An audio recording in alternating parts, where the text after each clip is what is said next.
I think the job of being a teacher is so rewarding in so many ways. The connection between you and the whole class, that's still unbeatable. When my pupils are successful, it feels incredible. I think the greatest thing for me is seeing the pupils that I teach love the subject as much as I do. I don't think there's any other job where you get the same satisfaction. That's why I chose to teach. You could get £26,000 tax-free to train. Search Apply to Teach. Selected subjects only, subject to eligibility. Ladies and gentlemen. Ladies and gentlemen. Podcasting since 2005. You're listening to Gamertag Radio. With your host, podcaster Hall of Famer Danny Pena, the always opinionated Paris Lilly, and from outside of the norm, Peter Toledo. This is Gamertag Radio. Here we go.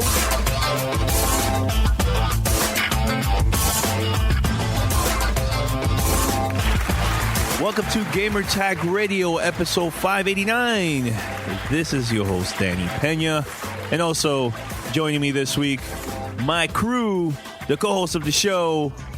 Let's start with Pete. What's up? Going on? And welcome back, Pete. Thank you, sir. How's everything, man? What's going on? It's been a rough week for me. I don't want to take the show down, so we'll just leave it at that. So I'm hoping the show can bring me out of this funk that I've been in. But shout out, the show for me is dedicated to you, Noel. All right. And also we have Paris in the house. Hey, what's going on? What's up, man? Let's talk the video games. And then maybe some the Get Down later on. No? I'm gonna ask no, because I haven't had a chance to get started on it at all. So let's get it out of the way right now. Let's get it out of the way. There's zero spoilers, but it's freaking dope. I think the pilot episode kind of had already been rumored. It's a little slow because they're setting stuff up, but then like I'm only into episode 2, but the vibe and just going back to that era, the birth of hip hop and everything, the Bronx back in the late 70s. I freaking love it, man. It's fantastic so far. Really, really, really good, man. I like it, man. I like it.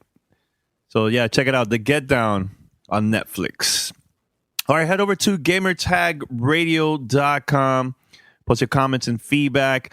Listen to our past episodes there, and make sure to share with your friends and post your comments too if you want. Also, you could go to play.it/gamertag. You can check us there and subscribe. We're in iTunes, Spotify, Stitcher, TuneIn Radio. We're everywhere. Just look up Gamertag Radio and subscribe. And also, whenever you get the chance, write a review on iTunes. Give us a call, 786-273-7GTR. That's 786-273-7GTR. Or email us, fanmail@gamertagradio.com. You could also leave a message through SpeakPipe. Go to speakpipe.com/gamertagradio. And definitely we'll play it on the show. And what else is going on? Let's see. Oh, well, September 2nd through the 4th, we're going to be in Los Angeles for Call of Duty XP 2016. We're definitely going to be checking that out. Paris and I are going to be there. Probably we're going to record some interviews and some great content for Gamertag Radio, so make sure to tune in. We have a lot of cool things planned for the event. Also, I know I mentioned this a couple weeks ago, The Messengers, a podcast documentary, still the Indiegogo is still the campaign still going on, and it's going to end in 30 days, and right now it's like 57% funded already, so thank you everybody that have been supporting. For more information, go to supportthemessengers.com. That's supportthemessengers.com. You can check out the trailer and everything, and it's pretty cool. All right. So let's talk about video games. I know you guys, great job on the last week's episode with Khalif. You guys talked about No Man's Sky. I was very curious about the game. The more I read about it, the more I'm like, okay, let me just not buy it. Because it's been kind of mixed reviews, especially now that the PC version just got released a couple of days ago. And I know, Paris, you were planning to purchase this version. Not anymore. Why? What's going on with the PC version? Because it's it's basically a port of the PS4 version, and it's not been optimized properly for PC. It seems like the main issue is some of the older CPUs are having an issue with it, a lot of stuttering, lagging, etc. From what I see, my rig should be okay. I guess, I hope, but I'm not taking that risk of $60. So I'll wait. I'm going to wait a while. And just overall, since we're on that subject, and I appreciate Khalif coming on last week talking about the game and then promoting his site, allourskies.com. Again, if you're into No Man's Sky, definitely check out his site, get into all the discovery, fine. I just don't know this is the game for me. And we have a mutual friend in the industry, and Pete, you actually commented on his Facebook post as well. Mm-hmm. He talked about he's put in 40 hours into it and he's done. And he gave some legitimate reasons as to why he just doesn't see a reason to continue the game. And I tend to agree with it. And it's like I feared going into this that this would be a game. It's a game of discovery, but it sounds like a lot of it. And again, I'm saying sounds like because I've not played it. So this is take it with a grain of salt, like I trashed the Division. So it sounds like you're going from wow. Yeah. Hey, I told him one episode. This is now we're moving on. But it sounds like you're going to every planet you're going to, you're basically doing a rinse and repeat of the same 3 or 4 things every time. Right? Inventory management, the whole survival aspect. I get it. But why do I want to play this beyond the first 15 to 20 hours? That's my question to anyone that's playing it right now, that's still playing it. Tell me my incentive to continue to play this past the first 15 to 20 hours, because I'm not seeing it from the outside looking in, which again, at $60, I don't know if I want to make that investment with something that feels iffy to me. That's all I'm saying. And don't get me wrong. I know there's people out there that they're listening. They're really into that stuff. So that's fine. That's cool. I just personally, for me, I'd rather spend $60 on a different type of game that I know I'm going to play for a very long time. So that's fine. One of the things that's been disconcerting is PC is supposed to be the ultimate, landing place for video games, right? It's supposed to be the best ecosystem for that, because you have a mix of, budget or basic equipment, and that expands all the way down to the higher end $3,000-$5,000 rigs. Mm-hmm. The PS4 doesn't seem to be having these type of issues because it's a sandboxed environment. Every box has the same exact components, kind of similar to Apple versus Android, where the consoles are the Apples and everybody else is the Androids, because you don't know what you're really going to get on every machine. And I've kind of been like hovering over the button of buying it for the PS4. The PC seems to be having actual like Paris said, he has actually having software or driver issues that are for the most part responsible for the fixes. I tend to agree with what Paris said on not enough to get to get me to buy it, because $60 for something that's as buggy as this just doesn't seem to be the right thing. Maybe if they added more, I know Paris, on that same thread that you and I were on, maybe adding mod support would make it a little bit more, make it something that, make it more encouraging to maybe buy it on PC, to give it something else, an alternate mode or something else to do on there. But I don't know. I think what Overwatch did, honestly, with the PC, giving them a lower price, as well as, and then maybe raising the price up for the console side, might not have been a bad idea or move for the industry. Mm-hmm. I don't know, Danny, what do you think? Do you think that maybe something like No Man's Sky at $40 on the PC versus $60 for a locked environment for, PS4 and Xbox One, you think that maybe might have been a better idea? Maybe not for all games, but for games like Overwatch or like No Man's Sky? $40? Mm-hmm. I think that would have been a lot better, man. I agree. Should have been $60 is $60 for a game that's like that. I don't know. For me to pay that amount, it has to have a lot more stuff than just exploring and that's it. Yeah, I don't know. You know, and I don't want to, because we're coming off semi-haterish trash in the game, and I know that's not our intent. I know none of us are doing that. So no, at all. This is just a discussion. Yeah. So I want to make that clear to everyone listening, because look, we'll be getting emails from Australia if we continue. But it's like you said, it's a combination of the price, some of the technical issues. You know, not to mention the game had been delayed so long that this is the final product that we got. It makes me hesitant. And like I said, the social media aspect of it, I've seen a lot of positive things. I've seen negative things. It's kind of a 50-50. And the fact that I was already going in skeptical, it makes me just want to hold off. And it's kind of like the person that we're talking about, the Facebook post they had. They made the great point that if you wait 90 days, it's going to drop, $20. It's like if you can wait a few months, you're going to mess around and see a Steam sale for this thing probably by the winter for $20. You know what I mean? Something like that, which at that point, maybe that's my barrier that I'll jump in and check it out. But right now, I just feel like, and I don't know if they can fix this via DLC or whatever moving forward, it just seems content light. How many times can I go, and please, if you're listening, correct us if I'm wrong by saying this. How many times can I go to a planet, land on it, scan some plants, name it, see some animals, name them, pick up some resources, fix my ship, and then fly off to the next planet? How many times am I going to want to do that? That's my question.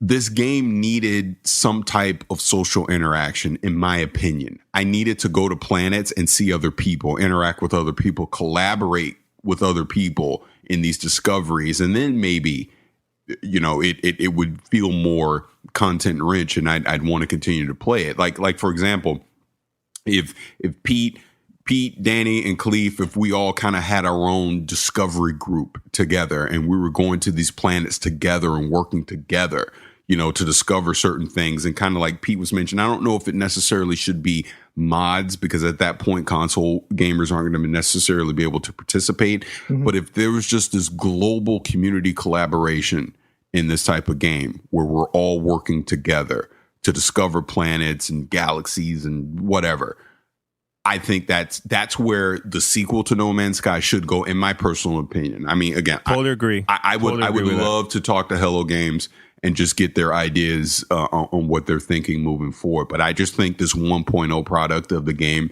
is content light, and they just need to figure out a way to add more to it. They're learning. They learn already from this game, and hopefully when they work on the sequel, they probably will add that. And the one thing I have to say that I give her major props, that they're trying to do something totally different than nobody else is doing. So that to me is a plus, because we need that in the industry, So, props to Hello Games. So, do you think with the support and maybe success that No Man's Sky has gotten, because I mean, just from a sales perspective, I think they've done pretty well. Do you think this potentially sets them up for a sequel? Do you think that's even in the discussion right now for Hello Games? I would hope so, because it goes back to what Danny just said. We have in this gaming industry, at some point, you have to take risk. You have to create new IPs, new experiences, new things. This may not necessarily be the experience long term that I want to see, but the bones, the skeleton of something is there. I 100% see the potential of this universe that they're trying to build with No Man's Sky. So it would be a damn shame if they didn't get the opportunity to build on this with something else down the road. So I would hope so. And like you said, Pete, it seems at least early on, sales wise, they're okay. But I do worry about the backlash with the PC version having some issues, things like that. So I hope it sells enough that they do get a publisher to want to invest in them again to be able to make a proper sequel to this. Definitely, man. By the way, I've been reading that Final Fantasy 15 might be delayed, but there's no official news yet. Probably by the time you listen to this, maybe we get an announcement from Square Enix. But now instead of releasing on September 30th, now it's coming out November 29th of 2016. Your thoughts on that, man? Do you think that's a smart move from Square Enix or a bad move from Square Enix? It's a bad move. You just miss Black Friday. You just miss primetime, video game holiday season, because once you get post Black Friday, you're not, I mean, obviously the hardcore fans are still going to buy it, but mom and dad that are buying games for the little Johnny, they've already bought them and wrapped them up for the Christmas tree at that point. True. But here's the thing. We're in the middle, Paris, because we want games to come out better than rushing it. Maybe they're working on a couple of bugs or a couple of things. Delaying for 2 months, it's great long term, I think, in my opinion. Oh, of course, yeah. Also, because you don't want to release a game in bad press. The what? It's still a rumor, though. It is still a rumor. Yeah, we're just speculating. Yeah, it's just speculating. Yeah, speculating. But still, I think it's a good thing. I don't see. Yes, in a way, the business part. Yes, I see them making a bad move with that, but it's good for them. I'm going to give you the example, and it's funny because the numbers recently back this up. Rainbow Six. Okay. Rainbow Six got delayed like that and came out in that weird time frame after Black Friday. It didn't have great initial sales, and it's funny because the game's so freaking good. On the multiplayer side, it's actually gained more audience now than it did originally at launch because of the word of mouth. Now, I'm not saying Final Fantasy can't do the same thing, but look, we know this is a bottom line business, and a lot of these games depend on what it does in its first few weeks of sales, right?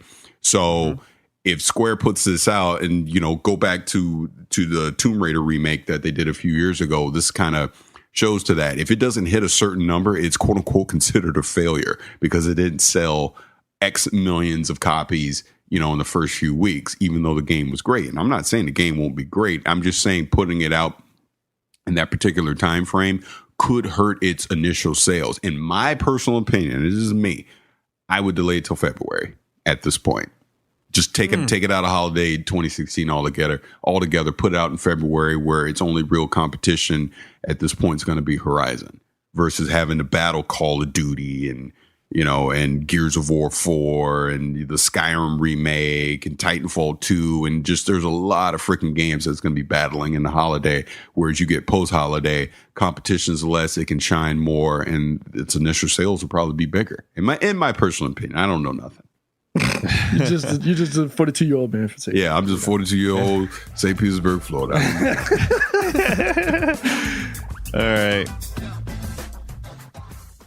Welcome to Play It, a new podcast network featuring radio and TV personalities talking business, sports, tech, entertainment, and more. Play it at play.it. And it's time for fan mail. Fan mail at gamertagradio.com. Fan mail. All right. The deep voice. That was good. Barry White. It's that early morning. It's that coffee, bro. It's that coffee sound, man. Let's go. No, that's true. That's true. Paris, we're in the Olympics now. What do you give Pete with that sound? I give him a 4.3. I knew that there you go. That was coming. All right. So we have a couple voicemails and emails. Pete, quick question. Are you guys decided to pick a winner for this week, or in the next episode you're gonna mention the winner? You should give it a week, but I say you do it another week. Yeah, let's get a couple. Let's get a couple more by Thursday. Thursday's episode, maybe. Sure. Okay. All right. So here goes. This is the first question. Is for Paris, and it's about 4K gaming and also Destiny for the PC. Let's play right now. What's up, GTR? This is Eustace from the 412, Pittsburgh, Pennsylvania. I just got down with y'all a couple months ago after the episode with Ryan McCaffrey on it. Really like what you guys are doing. You guys do good stuff. Keep up the good work. Just had a couple points based on last episode I wanted to touch on to see how y'all felt about that. As far as the PS4 Neo dropping in the fall, I wanted to know how how realistic you guys think that is, seeing the final dev kits aren't going out till next month after the event. I also want to know, Paris, I know you're a big 4K gamer. I'm doing 1440p myself with my 1070. I'm not big boy status yet, but do you really think 4K is that big of a deal? There's been a lot of people talking about the TV size, the viewing distance, and that you really can't notice unless you're sitting really close or you have a gigantic TV. I play on a 50-inch right now, Samsung, with my PC games, and I feel like I notice, but I'm only about 6 feet away. Also, one other question, Paris, since I've been kind of following your lead as far as the going the PC route, I wanted to know what you thought about if they were ever to put Destiny on PC, would you abandon your PS4 character and jump on the PC side? That's all I got for y'all today. Keep up the good work. I'm out. All right, Paris. Is it a big deal, 4K? And if Destiny comes out for the PC, do you see yourself buying this? Okay, I'll take the Destiny question first. The only way I would ditch my PlayStation 4 character is if I can transfer it to PC. Not gonna happen. Yeah, and I know it's not going to happen. So no, I wouldn't. Even though the PC version might technically look better, might be at 60 frames per second or something like that, I've already invested too much into my PlayStation Destiny character that no, I wouldn't. Unless they gave me a way to keep all the experiences and everything that I've done these past 2 years, if I could transfer it over, then yes. But I doubt that's going to happen, so I would say no. Wow, it sounds like 2015 all over again. with me asking. Yeah. Going to his 4K question, like he's saying, he's playing on, what is he playing on? Did he say a 1070? I think he said 1070, and he's playing at 1440. That was another listener. I don't think that's another listener. That's I'm pretty sure he said a 1070. All right, whatever. It doesn't matter. He says he's playing at 1440p on a 50-inch TV. I also play on a 50-inch TV, but I mean, obviously now with the 1080, I'm doing it at 4K. I agree. I think there's definitely a difference. I notice a difference. Like I even noticed a difference from 1440p to going to 4K. Like specifically with The Witcher 3, because I had always thought, 1440p is good enough. But then I was like, let me bump it to 4K, and I was like, okay, all right, I'm seeing what's going on here. I'm liking this, and I play about a good 5 to 6 feet away as well. So we're similar in that case. So yeah, I mean, 4K and HDR is the new check boxes going forward with gaming wise. So I'm not saying you need to run out and go get a tight necks so that you can play in 4K today. 1440p is good enough, but once you get into 4K, you'll see the difference, and you'll definitely want to try and have as many experiences in 4K as you possibly can. I'm excited to finally play Forza Horizon 3 and also Gears 4K. I know you guys are going to try it out first for the PC, so that's going to be cool. I can't wait. Now he had an initial part to this, and he was asking about the Neo launching this fall. Right? Would it launch this fall because the final dev kits haven't gone out yet?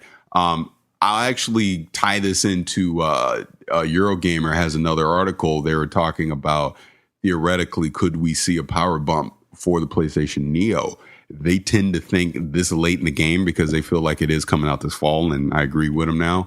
That's probably too late. That any power bump that we're going to see is going to be minor versus the full 5.5 teraflop rumor thing that was happening. Because again, I was thinking if they did that, they're going to delay it. So it sounds like they've already locked in the specs enough that even though the final dev kits have not gone out yet, and there is precedent with this. Xbox One, even going back to the 360 days, I know final dev kits did not go out until very late before the final hardware launch. So devs already have a good enough idea to lock in specs on the game. So I fully expect September 7th they're going to stage. They're going to announce a Neo, and it'll either be out late September or early October before PlayStation VR. And it probably sounds like it's going to be that $399 price point that's been rumored for the longest. You know, I think they're just going to go with what they have. So you think this coming out this year still? Okay. Yeah. I don't know. Yeah. I mean, think about it. Why are you having a press conference September 7th to announce this thing? A technical showcase. Yes. They know. But here's the thing. It's coming. Here's the thing. Because I think it's here's tight. the thing, though, Paris. Hold on. Hold on. What? Hold on. You hold on, sir. You asked him for his opinion. I'm trying to give you, because you weren't here last week, so I'm trying to tell you what we're talking about. I think it's tied to VR. So I think it needs to come out at the same time as PlayStation VR, because again, with this technical showcase, they want to show off PlayStation VR in the best light possible, and it's going to be with Neo. It's not going to be with the baseline PlayStation 4. I think releasing too expensive hardware doesn't make sense for a company for the same year. Now, I think that this PlayStation 4 Neo is coming out early next year, spring of next year. Same thing with Nintendo. If Nintendo have this event in September, they're not gonna release this system this year too. They're gonna release it early next year. It makes sense to do that. Now let me ask you this question. Okay. And let me get my entire thought out before you cut me off like you normally do. Why have an announcement on September 7th and not release it this holiday when you effectively tank all of your PlayStation 4 sales for this holiday? Because then people that potentially would buy it were like, well, I'm waiting. I'll just wait until the better hardware comes out in February, whenever they're going to put it out, if you announce it now, versus, all right, we're announcing PlayStation Neo now, we're putting a price on it, and we're just going to launch it right away. You know, and don't forget, Andrew House, when he teased it right before E3, said they were looking more at kind of the Apple model for hardware launches. In other words, we're going to talk about it, and then it's going to be out a few weeks later. Delaying it at this point, especially with PlayStation Experience, they'd have been better off holding off to PlayStation Experience to show off Neo if it wasn't coming out until 2017. I mean, it makes sense, but dude, it's too expensive hardware, man. It's choice.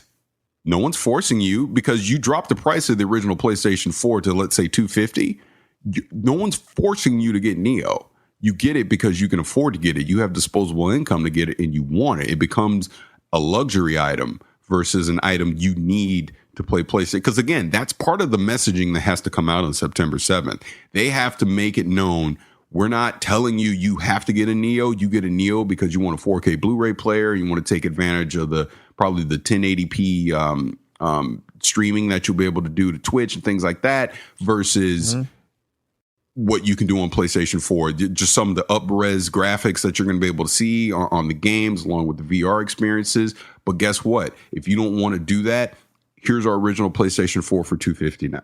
It is the best value, because that's what they're going to sell it at. It is the best value that you can get on the console market today. You know what I mean? Yeah. They're going to pump up the old PlayStation 4 to make it seem like it's the new hotness, along with showing off the technical specs of whatever the Neo is going to be. And if they hit $399 and that thing, and it knocks it out of the park spec wise, because remember, Neo is still 15 months away.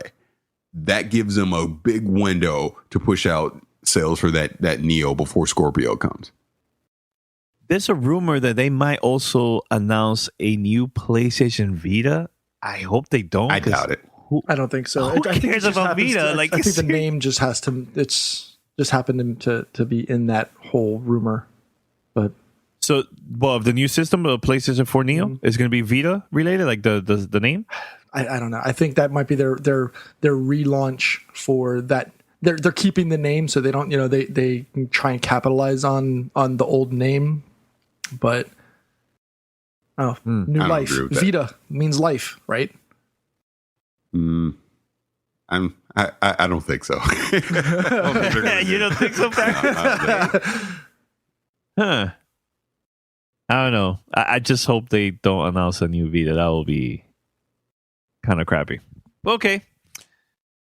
Next question. This is a PC question for you guys. So we're going to play it right now. What's up, Gamer Tag Crew? This is Odie from Chicago. This question is more for Paris and Pete. I was looking at the 1070 and the 1060. I primarily game on 1080p, but I'm hoping to lock in 60 frames a second. But I'm the type of person to upgrade every 3-4 years. So I was thinking of going with the 1070, but everyone keeps saying that that's overkill for 1080p 60. I just wanted to get your thoughts. Love your show.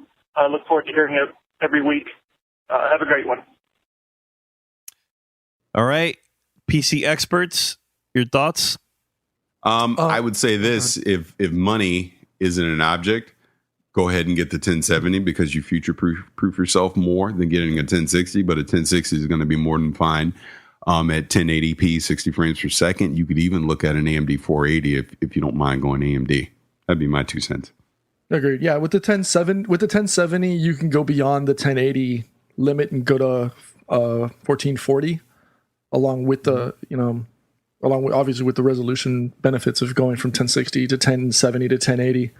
Best way to think about it, just 1060 if you want to go up to 1080, 1070 if you want to go to 1440, and then obviously the 1080p if you want to go up to the full 4K, spectrum. Okay.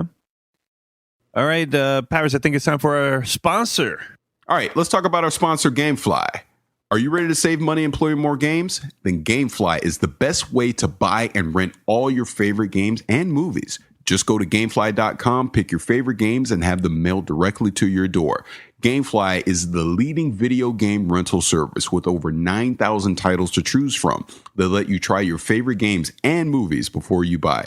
Keep the games as long as you want, and you'll never have to worry about late fees, and you can cancel at any time. And like I said before, they now offer movie rentals too.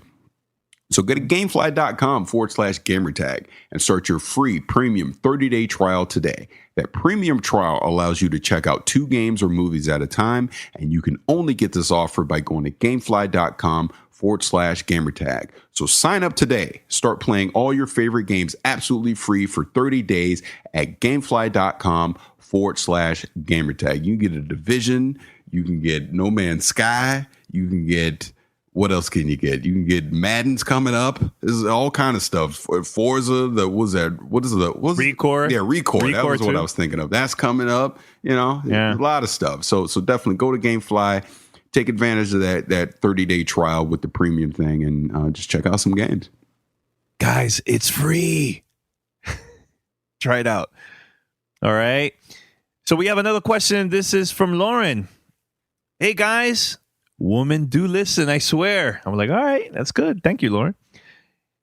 This is Lauren. I just wanted to thank you for all the many hours of laughs and listening to a great gaming podcast. I started listening to the podcast since Pirates, you were at Guardian Radio a couple months ago. She's been hooked ever since. So thank you, Lauren. By the way, Titan class is always the master race. My question is for Danny has all of no you. idea what that means. Warlocks for life, but continue, please. I do know what it means. I love Titan. That's my class, punk. She has a question for you. Minister Raid. For you guys. Do you think Rise of the Iron will actually bring people back to Destiny, or do you think it will only keep the old diehard players? Would like to hear your feedback on this, because she said that some of those still play and some of those don't. So go for it. Here's my thought. You're not coming back for Rise of Iron, in my personal opinion. So I think it leans more towards the player that it still is dipping their toe into Destiny. They'll pick up Rise of Iron and they'll keep playing because they're invested. I think Destiny 2 is going to be Activision and Bungie's chance to get more people that were invested in year one, bailed on it and haven't returned, or people that never invested into Destiny. I think that's going to be the time. Rise of Iron, to me, just looks like a refinement. Like Bungie, in my opinion, we're all beta testers in year one. There's just no way around that, right? Taken King was that first step to refining the process of what Destiny, the game, should be moving forward. And I feel like with all the features and things that we're seeing with Rise of Iron now, they're locking that down even more and refining it even more as we move into Destiny 2. So if anything, I think this last year, Destiny has been the game that it always should have been at launch. And this is just more tweaking and refinement that people that are already invested are for sure going to throw the $30 at the screen so that they can pick up Rise of Iron and keep playing. I mean, I've already, pre-ordered it. I'm in. I'm ready. Let's go. See, like for me, I think that I'm a little bit curious about it, so I probably will purchase it. But I just don't see myself playing it like P in Paris, So, but I'm curious. I would like to try it out to see how it is. What about you, Pete? I agree. Simply because I'm already hell, I'm now officially a level 300. I've put in the requisite time and effort to get my PlayStation 4 character above, 300 at minimum. I still need to do raids and stuff like that just to knock them out and get better gear. But I mean, it was enough. Like, and I've said this before, it was enough talking in that one moment that Paris and I had with Deej over at E3, where it got me running back home. And hell, I mean, I spent a good 4 hours on it yesterday, grinding and getting loot and getting my character up to 300. So apparently it's doing something, and it got me back into it. It actually got me into it to the point that I'm playing on a different console and doing that whole, like, it's not a full 0 to level 40 light grind, because I used the 20, the jump to 25, but it was enough apparently to get me back into the fold, and on a totally different character and starting with nothing. So Paris, I feel your pain. I know the struggle of jumping from 0 to something. At that point, it's just a matter of whether you want to just, switch altogether. You would lose the ability to play with all the people that you played with before. But if it is included in Xbox Anywhere, you could play with myself and unnamed EA people. No. On the Xbox, because you don't get the PlayStation exclusive. I can't even say it. You don't get the PlayStation exclusive content. That's true. So, no, I'll never be jumping to the Emerald. That's not happening. Wow, shots fired. All right, so guys want to read another question? Sure. Let's see. This one's from Colby. Actually, I think this came in late last night. Hey guys, it's Colby from Seattle. I got introduced to you via the Ryan McCaffrey episode, and I've been hooked ever since. I love the varying opinions since they come from folks with day jobs versus full-time journalists. I just ran into an issue with Microsoft backward compatibility with 360 games on the Xbox One.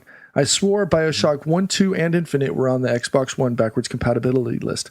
Heck, Infinite was, as I played, because it was a games with gold title, and I played it on my Xbox One. I recently bought BioShock 1 for the Xbox 360 at the Seattle Retro Gaming Expo for $5, along with Red Dead Redemption. That's actually a pretty solid combo buy there. And I just put BioShock in my Xbox One, and it doesn't say I can play the game. I looked at my ready-to-install list of games on my Xbox One, and BioShock Infinite isn't listed there anymore. Taking a look back at the backwards compatibility list from Major Nelson's blog a couple months ago, and there isn't any BioShock game listed there anymore. This sounds like a publisher wanting their games removed from back compat so that they can make money off the newly released versions. This sucks. I really wanted to play BioShock 1 and never got to finish BioShock Infinite. I think I was near the end. What's your guys' thoughts on this? Keep it up, guys. Love the work you do. Well, thanks, man. I don't think this game was announced for that, though. I don't remember that. I know they are releasing a remaster version soon. That thing is coming out. Is it this year? Well, that's his point, though, Danny. That's what he's saying. The fact that they're putting out a remaster version. In other words, 2K was like, nah, we don't need backwards compatibility on Xbox One for that because we want you to buy our remaster so we can make more money. That part I know. Yeah, originally, he said originally that it was on. They would work for Xbox One at first, but they never announced that. I don't remember that either. But I haven't been paying that close attention either. So I don't know. But I guess the point I'm just trying to make is it's business. It's business. The fact that these third party companies have that option and choice to hold back their games if they so choose. And if they're putting out this remaster and they're charging you, $50, $60, however much it is to pick up this remaster, of course they don't want you to have backwards compatibility because they want you to get their new version of the game. It's business. Exactly. Yeah. So, all right. Well, but thanks for the email, though. All right. Any other emails? I was going through a lot of them are this Razer contest thing. I'm trying to wait. There's the Mario one. What is he saying? Oh, you want me to read the Mario one that you had forwarded that he had sent to you? Yeah. Okay. Yeah. Okay, here we go.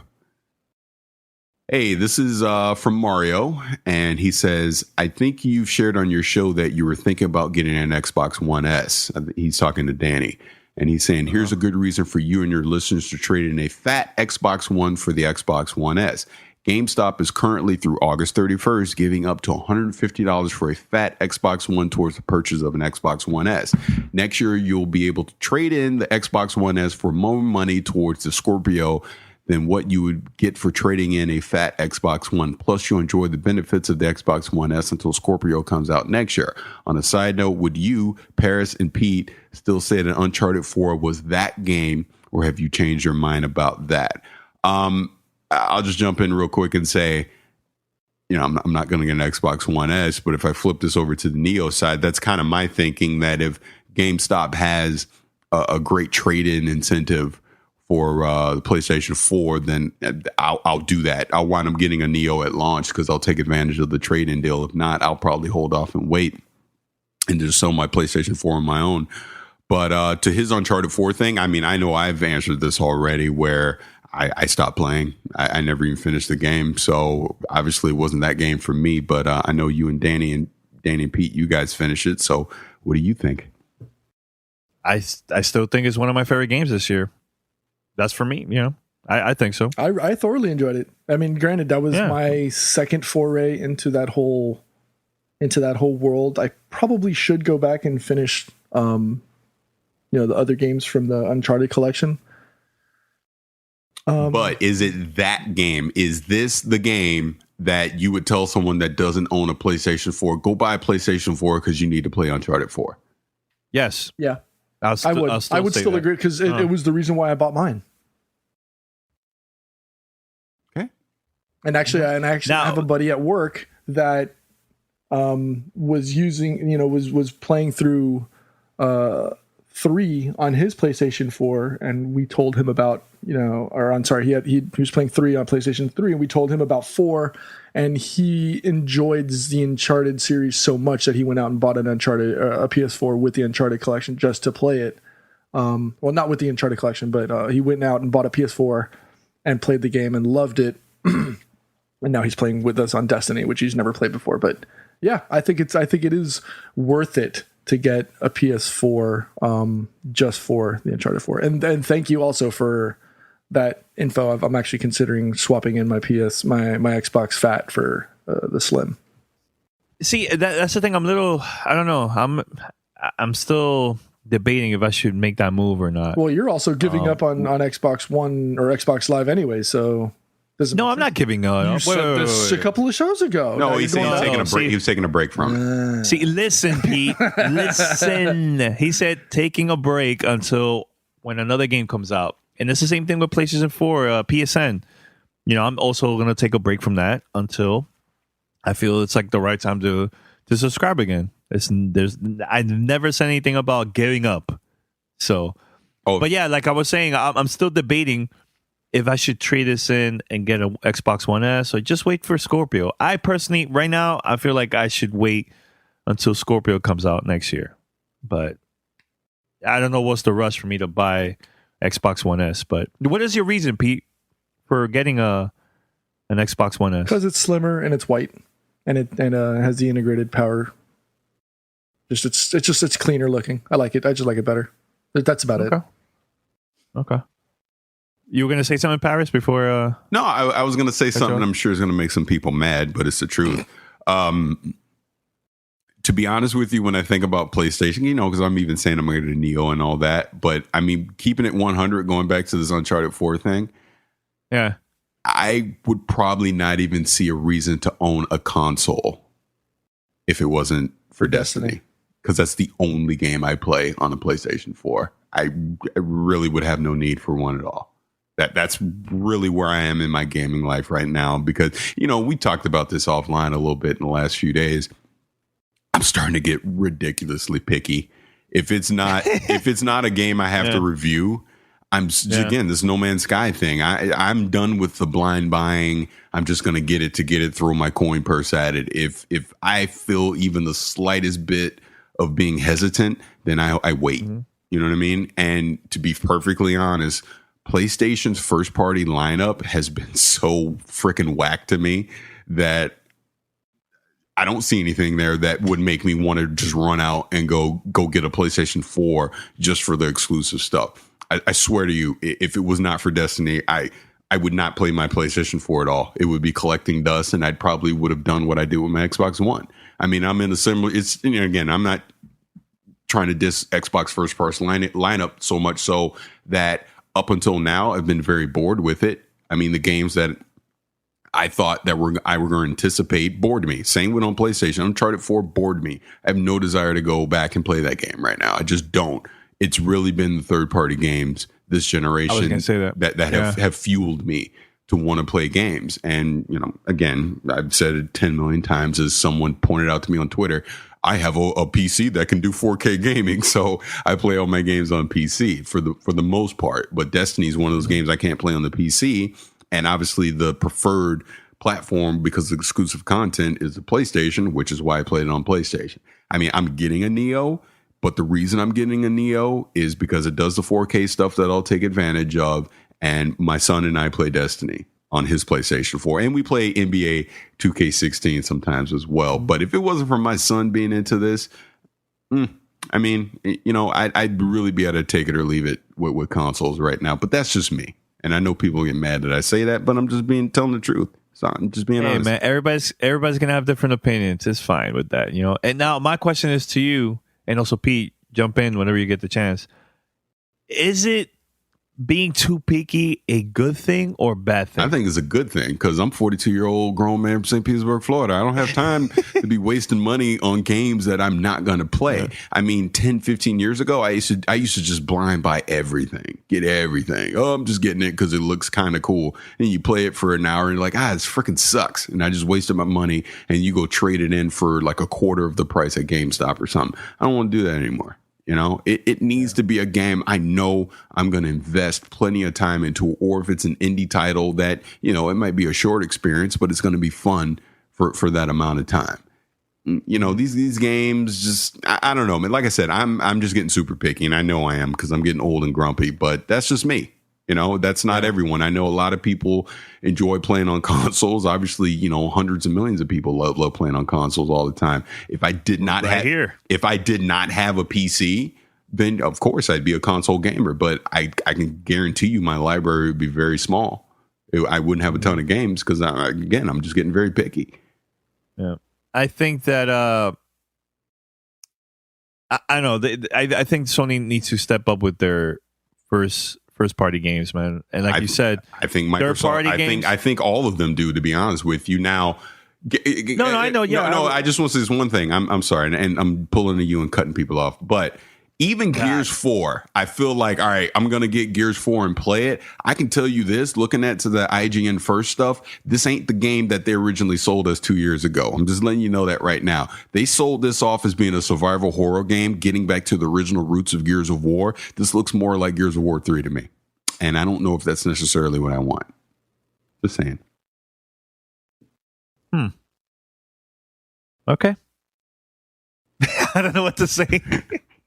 Look, I'll tell you this. I think, is Microsoft doing a better job with first-party games? In my opinion, yes. Is it perfect? No. I think, like you said, third-party games has been top-notch this generation, especially like games like, you know, Destiny, The Witcher, and so on. So we'll see what's going to happen in 2017, man. But look, even Ghost Recon, is it early 2017? Yeah, I'm March. excited for that game. Yeah, me too. March. Mm-hmm. I'm really excited for that game, you know. So anything else, Pete, you want to say before go to the last question? Or no, let's knock out this last question. Go for it. Oh, I had to read it. It sounded like you want to read it. It sounded like you were going to read it. Do we have It's cool. That's what I mean. A lot of them are this contest. Yeah, they're trying to hit this contest stuff. Don't read the part of the contest part, but I think there have been like questions. No, it has to be. Let me see. All right, so we got this email from Dan, and it was actually part of the Razor contest that we're doing. So go back and listen to 588 if you need details about the contest. But we'll pick a winner next week. So I'm going to leave out the contest stuff, and I'll just get to the end where he's saying, I really think episode 556 is one of my favorites for a grudge I'm holding against Paris. I reached out to him and gave him 2 Division PC codes, one for fans for a giveaway and one for him. To this day, in all caps, he still hasn't gave the game a shot. You guys are on 588 now. Congrats on almost being on 600 strong now. And thanks for getting me through the week. Keep doing you, Dan. I cracked up when I read this because we're friends on Steam. So I was sitting at my computer doing something a couple days ago, and I saw him pop online. He was playing No Man's Sky or something. So I started trash talking him. I was like, "You tell Ubisoft to make a game I actually want to play, and then I'll give the Division a shot." And then he responded back, and we had some dialogue. But no, Dan, thank you for that. 'Cause that's funny because when we were talking about the Division last week, and that was the first thing I thought of because I'm like, yeah, I got the PC version. I'm like, well, technically, I didn't even pay for that because it was given to me. But I don't know, man. I'll give it a shot one day. I will. I promise I will. That day ain't today. That's all I got to say. And Chris, don't be mad at me from Australia. I'm just reading the emails. That's all I'm doing. Hands up. I'm not doing that. Have you tried it, Pete? The Division lately or not really at all? Honestly, and I said this to Paris the other day, I've been so busy lately. I don't know if it's burnout on games in general or just on the games that I have. And short of yesterday where I spent a couple of hours on Destiny, like throughout the week, which is usually when I put my game time in and I don't do it on the weekend. And I don't know if maybe it's just TV has become more engaging lately with, Stranger Things, the Olympics, etc. I've felt that vegging out on TV recently is more satisfying than video games. I don't know. Maybe I keep gravitating towards those rinse and repeat games where I'm just doing the same thing over and over again and I'm getting fed up with it. I guess that'll change when Rise of Iron comes out and I'll go back to the going back to doing the same thing over and over again. Concerning Destiny, it's been like that. It's been like that with me though. Like I think it's the whole summer thing, man. Concerning Destiny or Division, I haven't gone back to it as much as I loved playing it. Like he said, and others have said in fan mails. Unfortunately, and I think who was it? Spaz mentioned it. The loot is there.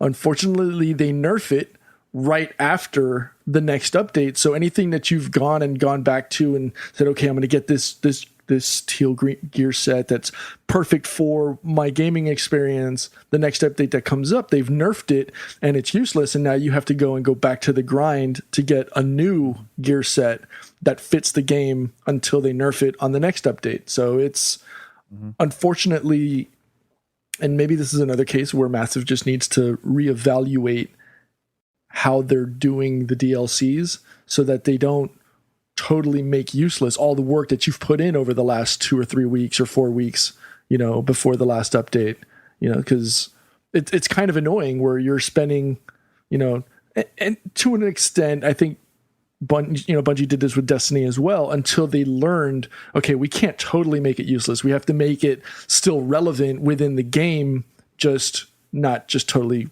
nerf it where it's totally useless, right? And I'm sure, Paris, you've played, Destiny more than I have, and I've put in way too many hours as it is. You've seen this experience early on Destiny, but as the updates went, they didn't always nerf completely everything you did prior. It was always just a fine tune so that it wasn't completely OP, but still made it usable or playable. Yeah, I mean, again, not to turn this into Destiny Talk Radio, they've done updates and things to various weapons. They've nerfed some, they've made some a little OP. And, a few of them kind of hung around as being OP way too long, like Thorn, for example. I've done some tweaks or grenades and things like that. But it's all been in them trying to balance the PvP experience, which I know we got in another email or voicemail where someone was pointing out the main issue that they've seen with the Division, even though they keep playing it, is the fact that they don't have a true PvP component. In the Dark Zone, the way that what it's evolved into doesn't make up for that. You know what I mean? So I think both games have suffered from nerfing things way too much and making some things just way too OP. But the one thing that Bungie has done is they've continued to tweak the process. And I think it's not fair to the Division to compare them to Bungie in that sense, in that game hasn't even been out a year yet. They still need time. I'm not saying the Division won't evolve into being that game that the promise that it showed, prior to launch. It just isn't there today. There's still time, but their biggest issue is keeping the audience there. What are they going to do to have the audience come back and keep them there? That's the one trick that Destiny pulled off that the Division hasn't so far. Despite people complaining and dropping off and all that, they kept a substantial audience together. And Massive has to figure it out. They have to, or you know what, you might as well tank it and move on to Division 2 if that's the case. So I mean, we'll see. Yeah, and we talk about a division way too much, by the way. I think we should stop talking about it because it's too much. Yeah. Same with Destiny. Right. That's why we should just wrap it up. All right. Let's wrap it up and head over to gamertagradio.com or play.it/gamertag and listen to our past episodes there. And sign up, subscribe, go to iTunes, Spotify, TuneIn Radio, or Stitcher. You can find us there. And give us a call, 786-273-7GTR. That's 786-273-7GTR. Email us, fanmail@gamertagradio.com or speakpipe.com/gamertagradio. You could also leave a message there. So yeah, in a couple weeks, we're going to go to Los Angeles for the Call of Duty XP event happening during Labor Day weekend. So we're definitely going to be there, and there's a lot of content, plan to record a lot of content from there. So stay tuned with that. And we definitely have to record after the press conference of PlayStation. Is that on a Tuesday? Thursday. Or Wednesday? It's a Thursday. Mm-hmm. Oh, it's perfect. Okay. All right, we'll do that. We're recording that day.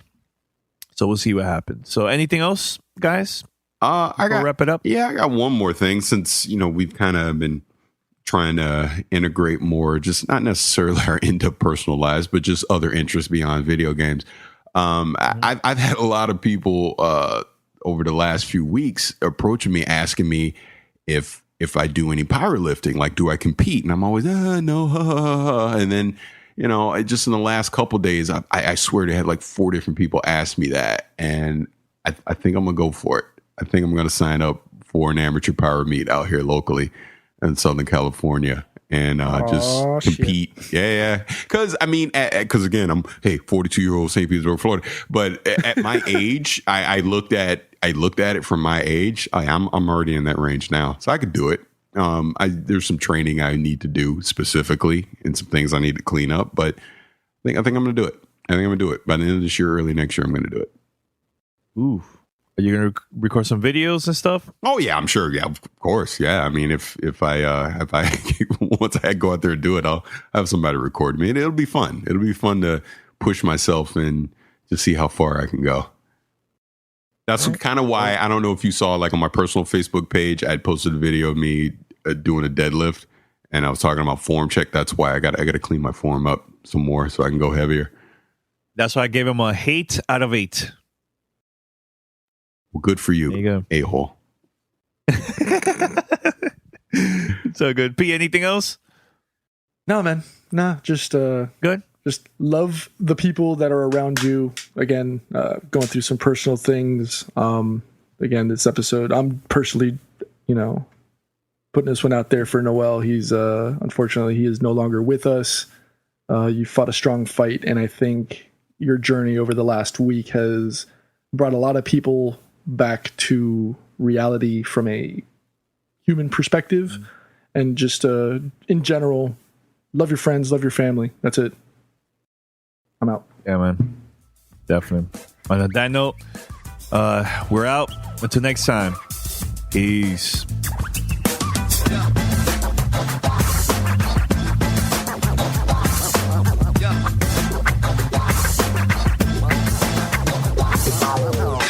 Thanks for listening to Gamertag Radio. Be sure to like us on Facebook and follow us on Twitter.